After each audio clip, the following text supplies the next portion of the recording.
What's up, guys? So today we're looking at the Mighty Bar. I just got this in the mail with absolutely no note, just came from Amazon. I think these are made by Gear Spool. I looked it up on Amazon. They sell these things for 15 bucks and someone sent me 2 of them. No note. So if you send them to me, thank you. I thought that was really nice. It's always a great gesture for people sending stuff for me to check out, different gear and knives, all kinds of things, really. But yeah, it was a total surprise. Wasn't expecting it all. I'd like to properly thank whoever it is, but hopefully you're watching this video, so thank you. So one went on Christina's keys and one is going on my keys, but I wanted to make a video on it, talking about it a little bit here. This is the pry bar that was on my keys. This is made by Fury. All right, or I'm sorry, Fura. Fury is a totally different company. This is some random Chinese $5, pry bar. Since I've had this on here, have used it a couple times. I don't use a pry bar very often, but when I do, I'm always happy when I actually have one on me. So it's always about being prepared. You guys know that. I do like this kind of crowbar style. It's just nice. I mean, this one happens to be really polished, which I thought I'd like. I don't like it because I really don't have much grip on it. And when I'm talking about gear all the time, especially like knives, people are very specific about like, oh, I need jimping and this and the texture. It's usually not a problem, but this was a problem. One of the times I was using this, I was really actually struggling because my hands were wet because I was sweating because it was like 84 degrees or something.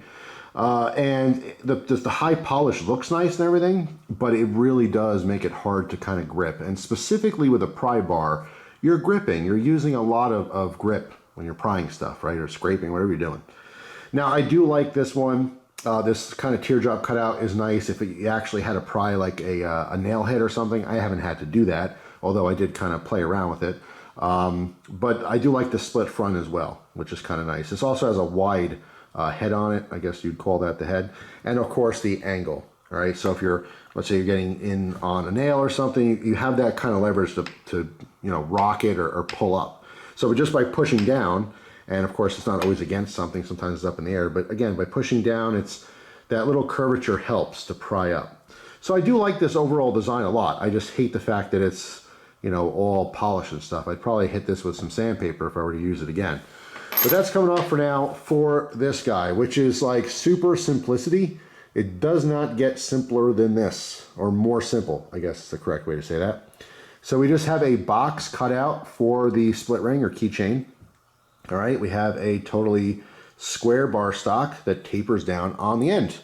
I do like the fact that it's not super sharp. So, I mean, it's on my key, so if I go to grab it and it jabs me in the hand, it's not going to hurt that much. I can take a pretty good jab in with this thing, even on the corners. But it is still flat enough. Let me get in close on this.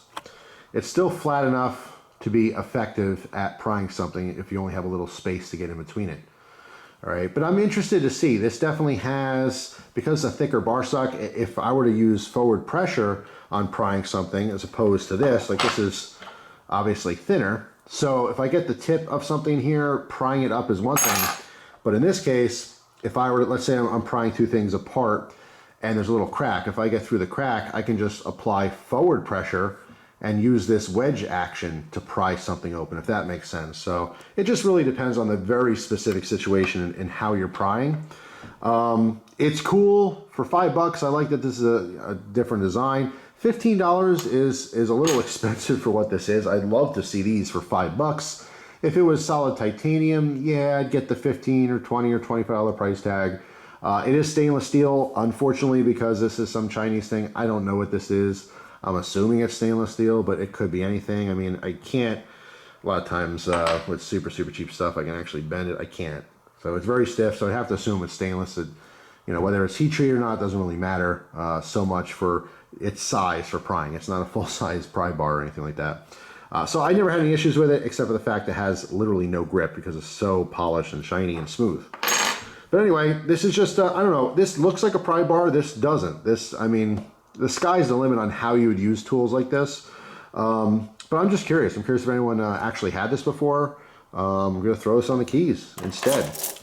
So the pry bar was just kind of chilling on the side. I didn't have like a specific split ring to go with it. So I'm just going to pop this on, if I can. Just straight on the main split ring here. We'll see how this thing works out. So there it is. All right, so I got the keys and I got my pry bar. So yeah, we'll see how this works out in the future, but I thought I'd share that and again, give like a public thank you to whoever sent them. I thought that was really nice. Christina loves hers already. She actually does use little pry bars for who knows what kind of random stuff. She's always doing projects and things. And she gets pretty creative with her her gear. But yeah, out with the old, in with the new. This will go into my gear junk drawer, because who knows, maybe I'll revisit it in the future. Like I said, I would definitely come in, just to make quick work, I'll use a Dremel with like a rough sanding bit or something. Just a quick once over on the whole thing, just to make it a little bit of a rougher texture. But then again, once you do that, maybe it's more susceptible to rust. Again, I don't know what this is actually made out of, so who knows. When you have something super polished, it doesn't rust very easily because all those metal pores are super small. So same with your knife blades. Those super polished knife blades, yeah, they're a pain in the butt with fingerprints and stuff, but you will almost never see them with rust. But you get like a stonewash, well, not necessarily stonewash, but let's say you get a big one is Kershaw and like, you know, Gerber, CRKT, a lot of times they'll do a sandblasted you know, finish on a knife, and that does get surface rust easily because the sandblasting opens up the pores. It might be a little bit textural and grippy, but now you have extra open metal pores that, you know, are susceptible to moisture and stuff and rusting.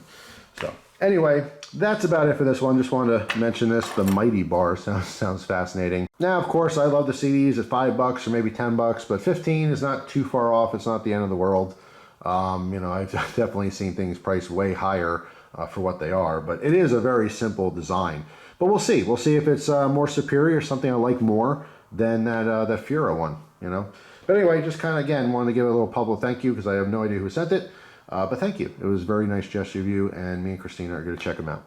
So let me know down in the comment section if you guys EDC a pry bar of some kind, and if you do, how? Do you have it on your keys? Do you have it in a pocket organizer? Do you have it on a little, you know, split ring hanging off of your, you know, belt loop in your pants? Do you keep one in your wallet? Do you have one in your shoe? I don't know. You tell me. So that's it for now. Hopefully you guys have a fantastic day, and I will see you tomorrow with a brand new video. Take care.